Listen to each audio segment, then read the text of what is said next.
Gold trusted gold buyers మీరు తాకట్టు పెట్టిన బంగారాన్ని విడిపించి ఈ రోజు ఉన్న మార్కెట్ ధరకు కొనబడను.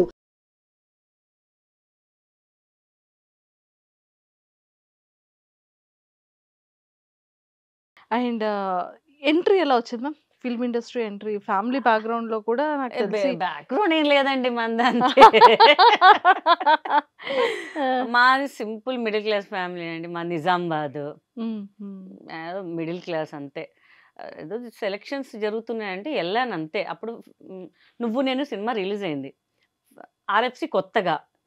మాకు తెలిసిన ఫ్రెండ్ వాళ్ళు ఒక యాడ్ చేశాను మా అంకుల్ వాళ్ళు.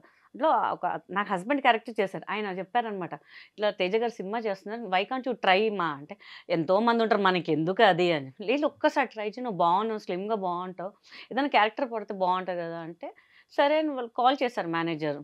వెళ్తే చాలామంది ఒక అరౌండ్ 1500 మెంబర్స్ దాకా ఉన్నారు. ఉదయ్ కిరణ్ గారు అండ్ అనిత గారు జై మూవీ కోసం ఆడిషన్, నవదీప్ అండ్ సంతోష్. జై ఓకే ఓకే ఓకే దానికి ఆల్రెడీ ఒక 70% సినిమా అయిపోయింది. కానీ నా క్యారెక్టర్ చేసిన అమ్మాయి అంతగా పర్ఫామ్ చేయలేదంట. తేజ గారు ఏంటంటే each and every character correct గా ఉండాలి ఆయనకి. సో ఆయన రషెస్ చూసి ఆయనకు సాటిస్ఫాక్షన్ లేదు అసలు. లేదు మళ్ళీ రీషూట్ చేయాలి, మొత్తం రీషూట్ చేయాలని చెప్పి మళ్ళీ సెలక్షన్స్ పెట్టారు. మనం వెళ్ళాం, మన కాలేజ్ గోయింగ్ అప్పుడే తొక్క చేస్తే చేయండి, ఫ్రీగా అయితే ఫిలిం సిటీ చూస్తున్నాం కదా మనం ఇప్పుడు అంటే కాలేజ్ క్రేజ్ అనమాట. మన ఇంట్లో అంత పాకెట్ మనీ ఇవ్వరు అప్పుడు, 500 800 టికెట్. సర్లే ఇంకా అని చెప్పేసి అలా అలా అలా అలా ఆయన అబ్జర్వ్ చేసాం. ఆయన చెప్తున్నారు అట్లా అట్లా మనకు టర్న్ వచ్చింది. చెప్పారు నేను ఒక 5 మెంబర్స్, మళ్ళీ 4 3 2 నేను ఇంకొక అమ్మాయి కొంచెం యాటిట్యూడ్ చూపించింది ఆయన దగ్గర. సో మనకు అట్లా ఉండొద్దు, సాఫ్ట్గా ఉండాలి ఈ క్యారెక్టర్కి అంటే వాళ్ళు ఏంటి నేనే తుడుము అన్నట్టుగా కొంచెం పర్ఫామ్ చేసింది అమ్మాయి.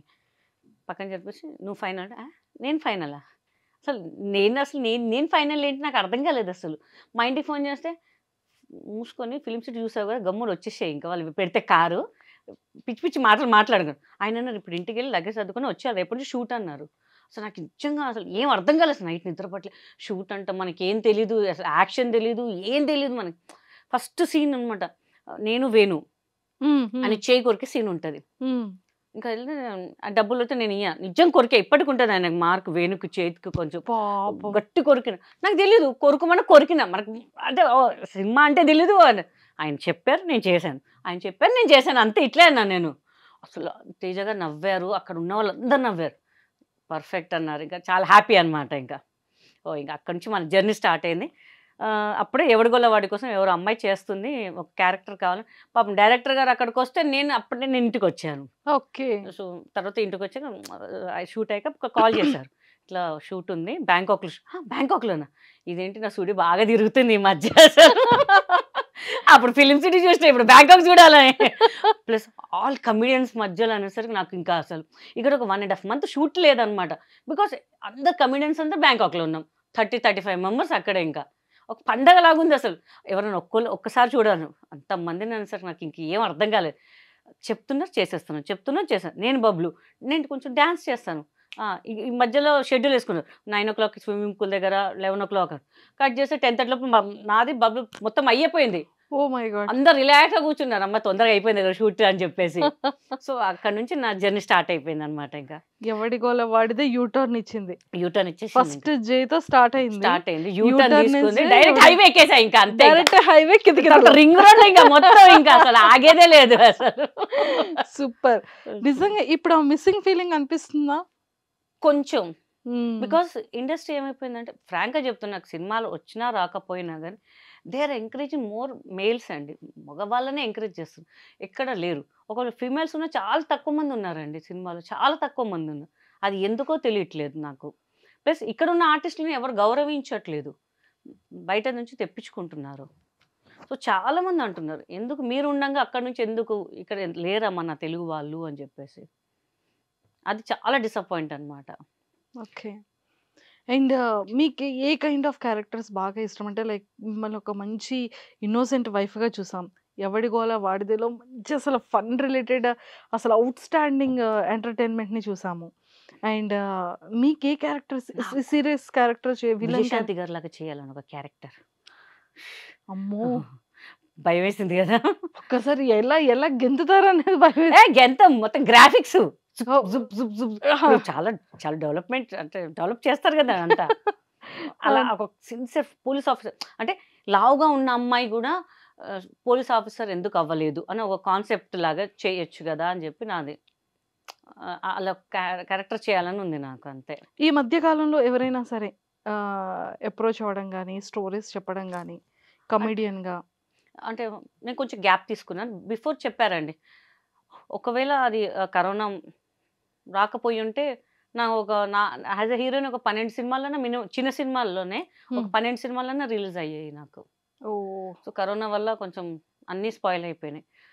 ఇంకా ముహూర్తం పెట్టుకుందాం, అన్నపూర్ణలో ఓపెనింగ్ పెట్టుకుందాం అది ఇది అనగానే కొంచెం ఆ ప్రొడ్యూసర్స్, డైరెక్టర్స్ కొంచెం గందరగోళం ఇది అయిపోయి మొత్తం అయిపోయింది. ఇంకా ఇది అనుకున్నా, ఆహా వచ్చిందర మంచి ఆపర్చునిటీ మనకి ఇంకా అనుకున్నాం. కానీ మొత్తం ఎలాంటి స్టోరీస్ మీద మంచి కూర్చున్నాం, ఇలా ఇలా వీళ్ళని పెట్టుకుందాం వాళ్ళని పెట్టుకుందాం అంతా అప్రోచ్ అయినా కానీ మొత్తం స్పాయిల్ అయిపోయింది ఆ కరోనా వల్ల. ఇంకా అక్కడి నుంచి ఇంకెలా నడుస్తుంది నడుస్తుంది మేబీ మళ్ళీ టైం హైవే నుంచి యూటర్న్ చేసుకోవాలా, మళ్ళీ ఏంటి చూడాలి. గల్లీ నుంచి ఇప్పుడు మళ్ళీ యూటర్న్ చేసుకునేది చేయాలి, స్టార్ట్ అవుతుందేమో చూద్దాం. చూద్దాం మళ్ళీ రీ ఎంట్రీ వచ్చిద్దేమో చూడాలి.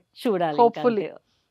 సూపర్. మీకు ఇండస్ట్రీలో బాగా ఇష్టమైన హీరో ఎవరు, మీ హీరో గారు కాకుండా? అబ్బా, ఫస్ట్ మా హీరో గారి పేరు చెప్తాను, ఎందుకంటే మా హీరో మాకు లైఫ్ ఇచ్చారు మా హీరో అంతే. ఇంకా ఎందుకంటే ఆయన అంటే ఎందుకు రెస్పెక్ట్ అంటే, ఆయన పక్కన ఎవరైనా తెలిసిన వాళ్ళు హీరోయిన్గా ఆఫర్స్ ఇవ్వచ్చు, బట్ నాకు నేను అంత ఫేమ్ కాదు. ఏదో ఎవడగొలవాడ చూశారు, నా క్యారెక్టర్ బాగుంది, కానీ ఆయన పక్కన ఆయనతో సమానం అనేసరికి ఆయనకన్నా ఎక్కువ ఇంపార్టెన్స్ ఉన్న రోల్. సో ఆయన చాలా రెస్పెక్ట్ అనమాట నాకు. అది కాకుండా నాకు ముగ్గురు ఇష్టం అండి. ఫస్ట్ మెగాస్టార్ చిరంజీవి గారు, పవన్ కళ్యాణ్ గారు, రవితేజ గారు. వావ్, అసలు సూపర్. ఎందుకంటే ఎంత న్యాచురల్గా అసలు నేను ముగ్గురితో మాట్లాడాను, రవితేజ గారితో చేశాను, పవన్ కళ్యాణ్ గారు చాలా అసలు ఆయనతో కూర్చుంటే ఒక 1.5 hours నాకేం అర్థం కాలేదు. అలా ఆయన మాటలు మాట్లాడితే అట్లా ఇట్లా అయిపోయాను ఇంకా అంతే. ఇంకా అసలు oh my God, best memory share చేసుకోండి.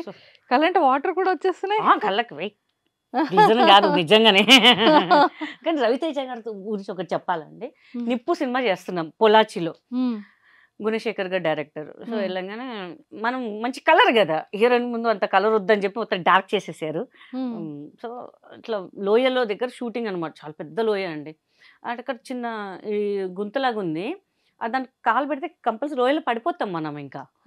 సో మన సెట్ వాళ్ళు ఏం చేస్తారు, కవర్ చేశారు, అంటే అక్కడ వెళ్ళనేమో అని చెప్పేసి చిన్న ఆకులు వేసేసారు. కానీ జస్ట్ కెమెరా ఏదో అడ్జస్ట్మెంట్ వాళ్ళు లేరు చేసిన వాళ్ళు. నేను గడ్డేమో అనుకున్నాను.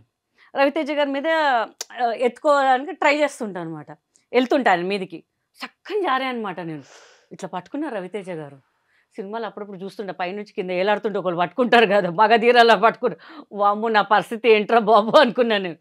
మళ్ళీ ఇట్లా లేపి మళ్ళీ ఇక్కడ దెబ్బ తాకినప్పుడు గీత గారు అని చెప్పి గోన్ తెచ్చి ఏదో పెట్టారు. పర్లేదండి అంటే, నేను జనరల్గా షార్ట్ టీషర్ట్ ప్రిఫర్ చేస్తాను బాగా.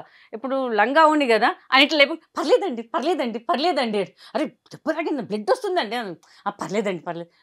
దగ్గర చూస్తుంటే నాకు ఎంత ఇష్టం అంటే రవితేజ గారు, ఈయననే నన్ను పట్టుకొని చేసి ఆయన సంకలు ఎత్తుకున్న ఆ షార్ట్లో అయితే, పర్లేదా ఏం ప్రాబ్లం లేదు కదా, లేదా మార్చేద్దాం షార్ట్, లేదండి దొరికిందే ఛాన్స్, ఒక ఫీలింగ్ ఉంటుంది. హ్యాండ్ తెచ్చేసింది వేరే, సంకలు ఎత్తుకుంది వేరే ఉంటుంది. ఇంకా అమ్మాయి ఛాన్స్ అస్సలు వదలదు, ఏదంటే కానీ పోదు. స్ప్రే బాటిల్ కొట్టుకుని నడుముకు స్ప్రే కొట్టుకుందామని ఫిక్స్ అయిపోయినా నేను. ఇంకా చాలా పిచ్చాను మరి రవితేజ గారు అంటే నాకు అసలు. ఇంకా అప్పుడు ఏం సినిమా అండి, సూపర్ సినిమా అండి అసలు, కితకత ఆయన మాట్లాడుతుంటే ఇట్లనే చూస్తున్నా ఆయన. నాకు ఏమైందండి, ఏం లేదండి, ఎట్లా చెప్పాలి నాకు అర్థం కావట్లేదు. అవునండి అనుకుంటా. తర్వాత నాకు విష్ణుబాబు గారు అంటే చాలా రెస్పెక్ట్ అండి, చాలా అంటే చాలా రెస్పెక్ట్. అంటే మనోజ్ గారు అంటే ఉంది, బట్ నేను బాగా కనెక్ట్ అయింది విష్ణు గారితోనే ఇంకా అసలు. ఎందుకంటే మా బాబుకి చదివిచ్చారనమాట విష్ణు గారు. 2 years అక్కడే చదువుకున్నారు, తిరుపతిలో చదువుకున్నారు అనమాట. ఓకే.